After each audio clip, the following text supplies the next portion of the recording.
Hello friends, welcome back ஸ்பெயினிஷான நண்பர்களே. இன்றைக்கி இந்த வீடியோவில் மிக மிக முக்கியமான ஒரு வாஸ்து பரிகாரத்தை தான் பார்க்க போகிறோம்.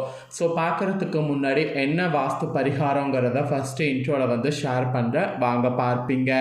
ஸோ நாளைக்கு தேதி பார்த்திங்கன்னு வச்சுக்கோங்களேன், ஏப்ரல் மாதம் 23ஆம் தேதி. அதே போல் தமிழ் மாதம் பார்த்திங்கன்னு வச்சுக்கோங்களேன், சித்திரை மாதத்துடைய 10ஆம் நாள் கிழமை. அதே போல் வியாழக்கிழமை. நாளை நாள் வரக்கூடிய இந்த வியாழக்கிழமை சித்திரை மாதத்தில் வளர்பிறையில் வரக்கூடிய வாஸ்து நாள் வியாழக்கிழமை. ஆக்சுவலி இந்த வாஸ்து நாள் அன்னைக்கு வாஸ்து பரிகாரம் இந்த மாதிரி செய்திங்கன்னா உங்கள் வீட்டில் இருக்கக்கூடிய பிரச்சனை சரியாகும். நிறைய பேர் நம்ம வாழ்க்கையில் பார்த்திங்கன்னு வச்சுக்கோங்களேன், நம்ம இருக்கக்கூடிய இடம் எப்படி இருக்குது அப்படிங்கிறது தெரியாமையே வாழ்கிறோம். நம்ம இருக்கக்கூடிய இடம் சரியான அமைப்பில் இருந்தால் தான் அந்த அமைப்புக்கேற்ப வீட்டில் நல்ல லக்ஷ்மி கடாட்சம் உண்டாகும். ஸோ சமையல் கட்டுனா அந்த ஒரு வாஸ்து இடத்துல இருக்கணும். அதே போல் வரவேற்பறைனா அந்த ஒரு வாஸ்துவில் இருக்கணும். அதே போல் பூஜைனா அந்த ஒரு வாஸ்துவில் இருக்கணும். அந்த குறிப்பிட்ட வாஸ்துக்கேற்ப எல்லாமே வீட்டில் இருந்தால் நமக்கு வாஸ்துவில் எந்த பிரச்சனையும் இருக்காது. அதே வாஸ்துவில் எதுவுமே சரியாக அமையாமல் இருந்தால் வாஸ்து பிரச்சனை கண்டிப்பாக ஏற்படும். அப்படி ஏற்படும் போது தான் வீட்டில் நிறைய கஷ்டங்கள் வந்துக்கிட்டே இருக்கும். அந்த கஷ்டங்களோடு வீடு இடித்து இன்னொரு வீடு கட்டுறது இப்போ இருக்கக்கூடிய காலகட்டத்தில் சாத்தியமில்லை. அதே போல் வாடகை வீட்டில் இருக்கிறவங்களும் வாடகை வீட்டில் நம்மளால் ஒன்றும் பண்ண முடியாது. ஸோ இந்த மாதிரியெல்லாம் சூழ்நிலையில் இருக்கிறவங்க வாஸ்து நாளில் இந்த ஒரு பரிகாரம் செய்தால் வாஸ்து பிரச்சனை வீட்டில் இருக்கிறது சரியாகும். ஸோ வாஸ்து பிரச்சனை வீட்டில் இருக்கிறது சரியாகிறதுக்கு என்ன பரிகாரம் செய்யணும் அப்படிங்கிறத இந்த வீடியோவில் சொல்ல போகிறேன். ஸோ வீடியோ ரொம்பவே யூஸ்ஃபுல்லாக ரொம்பவே இன்ட்ரெஸ்டாக இருக்கும். ஸோ வீடியோவை ஸ்கிப் பண்ணாமல் பாருங்கள். உங்கள் வீட்டில் வாஸ்து பிரச்சனை இருந்ததுன்னா இந்த வீடியோவில் சொல்லக்கூடிய பரிகாரத்தை அப்படியே நம்பிக்கையோடு செய்திங்கன்னா உங்களுக்கு இருக்கக்கூடிய வாஸ்து பிரச்சனை சரியாகும். வீடை நீங்கள் மாற்றணும் அப்படிங்கிறதுல எந்த ஒரு அவசியமே இல்லை. இந்த ஒரு பரிகாரம் செய்தாவே இந்த பரிகாரத்தினால உங்களுடைய வாஸ்து பிரச்சனை சரியாகும். சரி, என்ன பரிகாரம் பண்ணும் அப்படிங்கிறத வாங்க பார்க்கலாம். இது சித்திரையில் வளர்பிறையில் வியாழக்கிழமை வரக்கூடிய வாஸ்து தோஷம் நாள். அதனால் இந்த நாளில் நீங்கள் எளிய ஆன்மீக பரிகாரம் செய்தால் அது எப்பேற்பட்ட வாஸ்து தோஷமாக இருந்தாலும் நீங்கும் என்பது தர்ம சாஸ்திரத்திலே கூறப்பட்டிருக்கு. அதனால தான் நாளை நாளை மிஸ் பண்ணாதீங்க என்பதை இவ்வளோ தூரம் உங்களுக்கு சொல்கிறேன். வாஸ்து பிரச்சனை என்றாலே வீட்டை எடுத்து சரி செய்ய வேண்டும் என்று தான் சொல்லுவாங்க. ஆனால் உடனடியாக வீட்டை எடுத்து சரி செய்வதற்கு நம்மிடம் வசதி இருக்க வேண்டும். நீங்கள் வாடகை வீட்டில் வசித்து வருபவர்களாக இருந்தாலும் சரி, சொந்த வீட்டில் வசிப்பவர்களாக இருந்தாலும் சரி, அல்லது ஃப்ளாட் வாங்கி அதில் குடியிருப்பவர்களாக இருந்தாலும் சரி, இந்த பரிகாரம் உங்களுக்கு நிச்சயம் கை கொடுக்கும். வாஸ்துவால் உங்கள் வாழ்க்கையில் பிரச்சனை வருவதை என்ன செய்யலாங்கிறதுனால தான் இந்த வீடியோவில் அந்த வாஸ்து தோஷம் நீங்கள் எளிய வழிபாடை நாளை நாள் செய்யணுங்கிறத சொல்ல போகிறேன். நீங்கள் வசிக்கக்கூடிய இடத்துல இருந்து ஒரு கைப்பிடி மண்ணை மட்டும் நீங்கள் எடுக்க வேண்டும். வாடகை வீட்டில் இதை சுலபமாக எடுக்கலாம், சொந்த வீட்லேயும் இதை எடுக்கலாம். ஆனால் அடுக்குமாடி குடியிருப்பில் எப்படி எடுப்பது என்ற சந்தேகம் சில பேருக்கு வரும். உங்களுக்கு தரைப்பகுதி என்று ஏதாவது ஒரு இடம் இருக்கும் அல்லவா, செடி கொடிகள் வைத்திருப்பீங்கள்ல, அந்த இடத்திலிருந்து ஒரு கைப்பிடி அளவு மண்ணை எடுத்துக்கொள்ளுங்க, தவறு கிடையாது. எடுத்த மண்ணில் கொஞ்சமாக மஞ்சள் தண்ணீரை தெளித்து விடுங்க.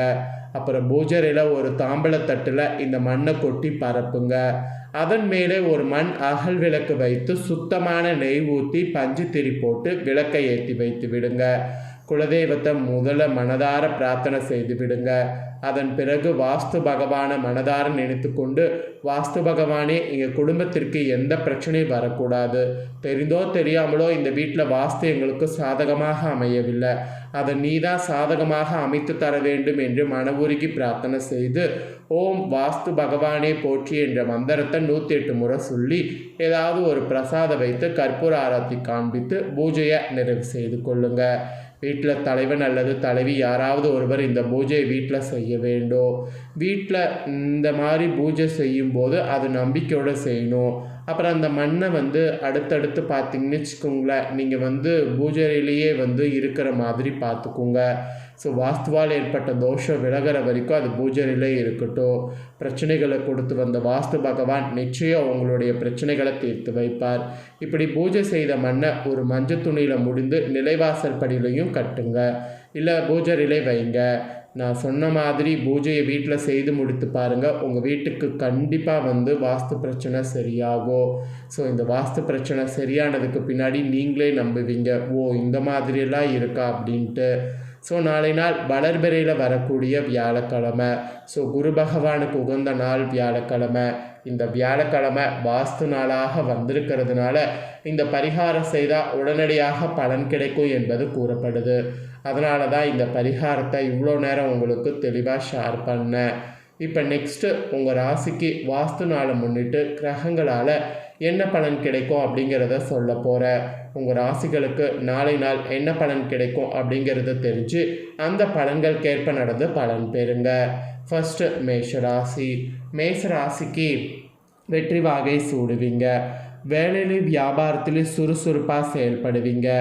வரக்கூடிய சின்ன பிரச்சனைகளை கூட சுலபமாக எதிர்கொள்வீங்க. அதுக்கான திறமை வெளிப்படும். சோம்பேறித்தனம் விலகக்கூடிய நாள். இறைவனுக்கு நன்றி சொல்லுங்கள், இயலாதவங்களுக்கு உதவி செய்யுங்க.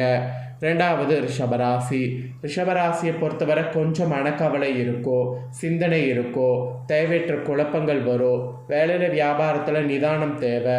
முருகர் வழிபாடு செய்தால் வரக்கூடிய பிரச்சனைகள்லேருந்து தப்பிக்கலாம். அப்புறம் மிதுன ராசி. மிதுன ராசியை பொறுத்தவரை மனபயம் இருக்கும், பதட்டம் இருக்கும், உயர் அதிகாரிகளோடு வாக்குவாதம் வர வாய்ப்பு இருக்குது. வேலையில் கவனம் தேவை. தெரியாத மனிதர்களை நம்ப வேண்டாம். புதிய முதலீட்டில் கவனம் தேவை. செலவுகளை கூடுமான வரை குறைத்து கொள்ளுங்க. நீண்ட தூர பயணங்கள் தவிர்ப்பது நல்லது. அப்புறம் கடகராசி. கடகராசிக்கு நட்பு ரீதியாக நிறைய நல்ல விஷயங்கள் கற்றுக்கொள்வீங்க. பயணங்கள் இனிமையாக அமையும். நீண்ட நாள் பிரிந்த உறவுகளோடு நேரத்தை செலவு செய்வீங்க. தேவையான அளவு ஓய்வு கிடைக்கும். பிள்ளைகளுடைய நலனில் கொஞ்சம் அக்கறையானது காட்டணுங்க. அப்புறம் சிம்மராசி. சிம்மராசிக்கு சின்ன சின்ன தடைகள் தடங்கல்கள் வர வாய்ப்பு இருக்குது. உங்களுடைய வேலையில் கவனமாக செயல்பட வேண்டும். பயணங்களை தவிர்த்து கொள்ளணும். தேவையான அளவு ஓய்வு எடுத்துக்கொள்ளணும். வேலையில் வியாபாரத்தில் கவனமாக செயல்படுங்க, நல்லது. அப்புறம் கன்னிராசி.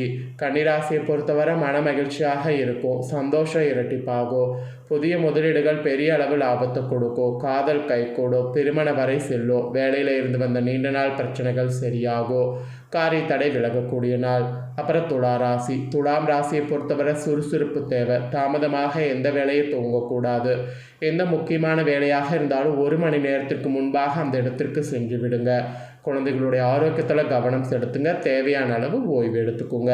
அப்புறம் விருச்சிகராசி. விருச்சிகராசியை பொறுத்தவரை சுகபோக வாழ்வு இருக்கும். நல்ல சாப்பாடு, நல்ல தூக்கம், நாளை நாள் இனிமையான நாளாக அமையும். வீட்டில் இருக்கக்கூடிய பெண்கள் வீட்டை சுத்தம் செய்யக்கூடிய வேலையில் ஆர்வம் காட்டுங்க. வீட்டில் பழுதான பொருட்களை சரி செய்யுங்க. மனநிலை சீராகும். அப்புறம் தனுசு ராசி. தனுசு ராசியை பொறுத்த வரைக்கும் வருமானம் நிறைந்த நாளாக இருக்கும். வார கடன் வசூலாகும். தேவையான அளவு பணம் கையில் இருக்கும். கடன் தொல்லை நீங்கும். வியாபாரத்தில் புதிய முதலீடுகள் செய்யலாம். வேலையில் நல்ல முன்னேற்றம் இருக்கும். சம்பள உயர்வு, பதவி உயர்வுக்கு வாய்ப்பு இருக்குது. ஸோ முயற்சி பண்ணுங்கள். அப்புறம் மகர ராசி. மகர ராசிக்கு சிக்கல்கள் நிறைந்த நாளாக இருக்கும். புது முயற்சிகளை மேற்கொள்ள வேண்டாம். புது மனிதர்களை கண்மூடித்தனமாக நம்ப வேண்டாம். பணம் சம்மந்தப்பட்ட விஷயத்தில் கவனமாக இருக்கணும். யாரையும் பகைத்து கொள்ள வேண்டாம். எதிரிகளால் பிரச்சனைகள் வர வாய்ப்பு இருக்குங்க. அப்புறம் கும்பராசி. கும்பராசியை பொறுத்த வரைக்கும் சுபகாரிய நிகழ்ச்சிகள் தடையில்லாமல் நடக்கும். வீட்டில் சந்தோஷம் இரட்டிப்பாகும். சுப செலவுகளும் ஏற்படும். வேலை தேடிக்கொண்டிருப்பவர்களுக்கு நல்ல செய்தி உண்டு. வீட்டில் இருக்கக்கூடிய பெண்களுக்கு வேலை சுமை கொஞ்சம் அதிகமாகும். ஆரோக்கியத்தில் கவனம் செலுத்துங்க. நிறைய தண்ணீர் குடிங்க, நல்லது. அப்புறம் ஃபைனலாக மீனராசி. மீனராசிக்கு கொஞ்சம் எதிர்ப்புகள் இருக்கும். அனுசரணையாக பேச வேண்டும். முன்கோபம் கூடாது. உயர் அதிகாரிகள் ஆதரவை பெற வேண்டும். உணவு பழக்க வழக்கத்தில் கட்டுப்பாடு தேவை. வண்டி வாகனத்தில் செல்லும்போது நிதானம் தேவை. நிதி நிலைமை சீராக இருக்கும். கடன் சுமை விலகும். ஸோ இது உங்கள் ராசிக்கு.